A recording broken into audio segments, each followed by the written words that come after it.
আসসালামু আলাইকুম। লিটন ফোনের পক্ষ থেকে আপনাদের সবাইকে অনেক শুভেচ্ছা। বর্তমানে আমাদের কিছু সংখ্যক ওয়ার্কার যেটা বলছে তারা ঢাকা মিশনের ডেট পাচ্ছে না। তো ম্যাক্সিমাম সময় যেটা হচ্ছে দেখতে পাচ্ছি যে আপনারা টেম্পোরারি ফাইলটা সাজাতেই পারছেন না, অনেকে সারা রাত দিয়ে রাখছেন তবুও সকালে উঠে কাজ করতে পারছেন না। অনেক সমস্যা হচ্ছে, হোটেলের সমস্যা হচ্ছে। তারপর টেম্পোরারি দিতেই পারছেন না, টোটাল কানেকশন দিতে প্রবলেমটা থেকেই যাচ্ছে। তো এই প্রবলেমটা সলভ করে কিভাবে ডেট বের করা যায় সেটা অনেক ভাবে বের করা যায়। তো সব থেকে ইজি যে সিস্টেমটা ডেট পাওয়ার জন্য সেই সিস্টেমটা আমি এখন আপনাদেরকে দেখাবো। তো আশা করি আপনারা এই সিস্টেমটা ইউজ করে যদি কেউ ম্যাক্সিমাম দুটা ফাইল সাজান, সেক্ষেত্রে ইনশাল্লাহ আপনি পরের দিন অবশ্যই আশা করা যায় যে একটা ফাইল কনফার্ম পাবেন। তো চলুন দেখি তাহলে আমাদের কি কি লাগবে কাজগুলো করতে হলে। প্রথমে আমাদের লাগবে হচ্ছে অটোফিল যে সফটওয়্যার, এটা ইউজ করতে পারেন আপনি, অথবা আইম্যাক্রোস যে সফটওয়্যারটা আছে, অ্যাডভান্সটা আছে, সেটা ইউজ করতে পারেন। অটোফিল দিয়ে রাখলে বেসিক্যালি যেটা হয় আপনার ফাইলটা অনেক ইজিলি আমরা পুশ করতে পারবো সার্ভারে। ওকে, তারপর লাগবে হচ্ছে রিলোড এপিটা। আমাদের যখন কাজটা হয়ে যাবে সার্ভারে তখন আমরা রিলোড এপিটা চালু করে দিব 1 সেকেন্ড দিয়ে, ঠিক আছে? তো আরেকটা ফাইল লাগবে হচ্ছে যেটা হচ্ছে অ্যাডন্স, এটা ফোনিক্স অ্যাডন্স। এটা ফোনিক্স দিলে আমার মনে হয় যে সব থেকে ভালো হয়। সেক্ষেত্রে আপনারা আরো অনেক অ্যাডন্স আছে সেগুলো ইউজ করতে পারেন। যেমন আপনার ফায়ারবাগ আছে, বা ডিফল্ট একটা আছে ইনস্পেক্ট এলিমেন্ট, সেটা ইউজ করতে পারেন। তারপর ওয়েব ডেভেলপার আছে, অনেকগুলো আছে। তো সব থেকে বেটার ইজিএস্ট যেটা, সেটা আমার মনে হয় যে ফোনিক্স। তো এই জন্য আমি ফোনিক্সটা এখানে ব্যবহার করেছি। ফোনিক্স এর পরে আমাদের আরেকটা অ্যাডন্স লাগবে যেটা হচ্ছে ফায়ারবাগ। ফায়ারবাগটা দিয়ে আমরা মূলত কোডটা বসাবো। তো এখন আমরা ওয়েবসাইটটাতে চলে আসি।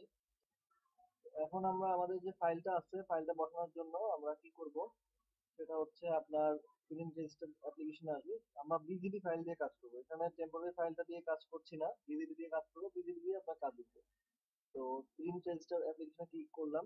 ক্লিক করার পরে আমাদের যে ফাইলটা আছে, ফাইলটা আমরা এখানে বসালাম।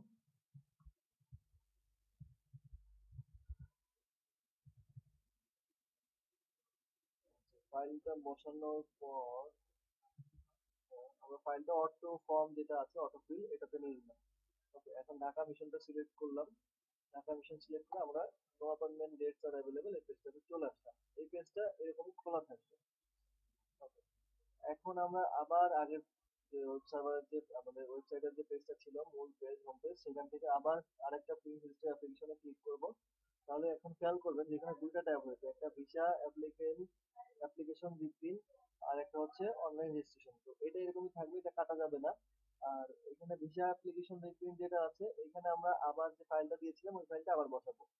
ওকে, ফাইলটা বসানোর পর আমরা এখান থেকে ক্যাপচা কোডটা কেটে দিব।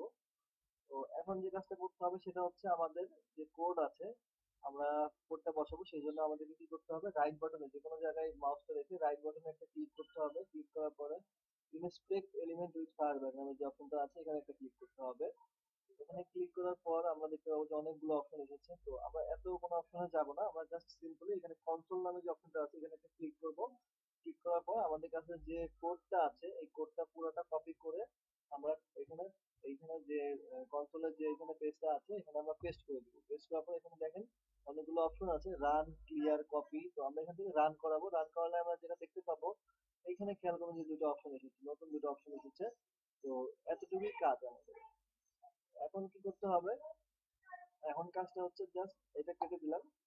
এখন আপনি শুধুমাত্র এখানে স্টার্ট রিলোডিং এই অপশনটাতে একটা ক্লিক করুন, তাহলে দেখবেন যে এখানে ক্যাপচা কোডটা চেঞ্জ হওয়া শুরু হয়েছে। দেখেন এটা চেঞ্জ হচ্ছে। তো এটা 10 সেকেন্ড পর পর চেঞ্জ হবে। বা সার্ভার ক্লিয়ার থাকলে আরো আগেও চেঞ্জ হতে পারবে। এখন এখন যেমন 2-3 সেকেন্ড পর পর চেঞ্জ হচ্ছে। তো সার্ভার ক্লিয়ার থাকলে এটা দ্রুত চেঞ্জ হবে, এবং সার্ভার বিজি থাকলে সার্ভার বিজির সাথে পাল্লা দিয়ে এটা চেঞ্জ হবে। ওকে, তো এটা এরকম চেঞ্জ হবে, এটাতে চেঞ্জ হওয়ার কোনো ডিফারেন্স নাই। এখন যেটা করতে হবে আপনাদেরকে সেটা হলো,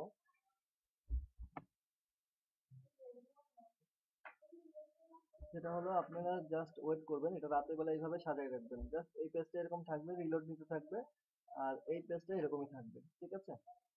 এখন যে কাজটা করতে হবে, এখন দেখা গেল আপনি সকালে, আপনার সকাল আপনি 8টা 20-এর দিকে, 8টা 20 বা 20-এর পরে, 8টা 20 মিনিট 00 এম এর পর, এই টাইমটার পর, বা এর আরো পরে দিতে পারেন, অর্থাৎ আপনার সার্ভার ফ্রি হওয়ার 2-3 মিনিট আগে দিলেও হবে, কোনো সমস্যা নেই।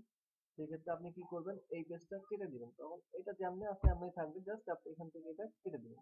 কেটে দেওয়ার পর আপনার দেখেন টেম্পোরারি ফাইল সাজালে যেরকম হয় সেম আপনি সেরকম একটা ফাইল পেয়ে গেছেন, এবং এই ফাইলটা কিন্তু জীবন্ত ফাইল। এটা আপনারা হয়তো চিন্তা করতে পারেন যে সেশন শেষ হয়ে যাবে বা সেশন এক্সপায়ার দেখাবে, কোনো কিছু দেখাবে না, জাস্ট আপনি এটা দিয়ে কাজ করতে পারেন। তো আপনার টেম্পোরারি বসানোর ঝামেলাটা কিন্তু নেই, এবং এইভাবে বসালে আপনার ফাইল 100% কনফার্ম হয়। আমরা কাজ করছি, কাজ করে আমরা এইভাবেই দেখতে পাচ্ছি, এবং ম্যাক্সিমাম আমরা 3টা ফাইল যদি আমরা বসাই রাখি রাত্রেবেলা, আমাদের মনে করেন মিনিমাম একটা ফাইল তো কনফার্ম ওঠে, 2টা 3টা উঠে যায় কখনো কখনো। তো এখন কি করতে হবে, এখন একদম সিম্পল, আপনারা সবাই জানেন সিস্টেমটা, তারপর আমি আরেকবার দেখিয়ে দিই। ফোনিক্স এডিটরে আসবেন, এসে এখানে এইচটিএমএল এ এসে আপনি জাস্ট এখানে যে অপশনটা আছে ফোনিক্স, এখানে এসে আপনি জাস্ট দেখেন জেনারেট এইচটিএমএল আসবেন। আসার পর আমাদের যে ডেটের যে কোডটা আছে, কোডটা কপি করবেন, কপি করে আমাদের যে পেস্ট করার জায়গাটা আছে এখানে এসে পেস্ট করে দিবেন। পেস্ট করা বলতে আগে কাটবেন, কাটার পরে পেস্ট করে এক্সিকিউট এইচটিএমএল দিয়ে দিলে দেখেন ডেটের পেজে এটা চলে গিয়েছে। দেখেন তো এসেছে কিনা, হ্যাঁ এসেছে। এখন জাস্ট আপনি ডেটটা সিলেক্ট করে রাখবেন। আচ্ছা, এখন এটা কেটে দিবেন, এটা রাখার কোনো প্রয়োজন নেই। এখন আপনি জাস্ট আপনার টাইম মতো যখন টাইমটা হয়ে যাবে, জাস্ট আপনি এখানে একবার কনফার্ম ক্লিক করলে দেখবেন অটোমেটিক এটা ঘুরতেছে। এটা ঘুরতে ঘুরতেই অটোমেটিক এটা হয়ে যাবে, আর কিচ্ছু করতে হবে না। দেখেন আমার বিজিডি দিয়ে দিয়েছে, পিডিএফ দিয়ে দিয়েছে। তো পিডিএফ দেওয়া মানে হচ্ছে এটা সার্ভারের সাথে 100% কানেক্ট থাকবে। তো সবাইকে অসংখ্য ধন্যবাদ আমাদের টিউটোরিয়ালটা দেখার জন্য। আশা করি আপনারা সবাই এভাবে কাজ করবেন, এবং কাজ করলে অবশ্যই আমাদেরকে জানাবেন। আর আমাদের যে ফেসবুকের পেজটা এখানে দেওয়া আছে, কোনো কোডের প্রয়োজন হলে, কোনো কিছু হলে, কোনো কোড লাগলে, কোনো কিছু লাগলে দয়া করে আমাদেরকে অবশ্যই ফেসবুকে মেসেজ দিবেন বা ইমেইল করবেন, আমরা অবশ্যই আপনাদের কোডটা পাঠিয়ে দিব। সবাইকে অসংখ্য ধন্যবাদ। ভালো